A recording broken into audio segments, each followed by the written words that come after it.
Today I want to talk about authenticity. It's deemed as the sort of brand's holy grail.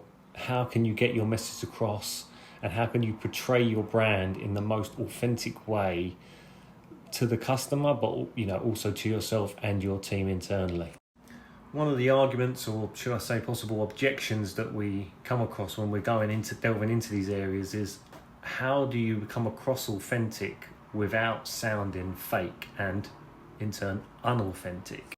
It's a slippery subject, and something that requires a lot of inward kind of focus. And I know in particular businesses that's very rare and often not desired. But how can we do this and not look too inwardly? So really, I'd like to hear from you, particularly those business owners, those leaders, those CEOs, those founders and startup investors. How have you overcome that? How have you defined the self as part of the brand? Do you use any of your own authentic values, characteristics and language and filter those into your brand? Or are they completely separate?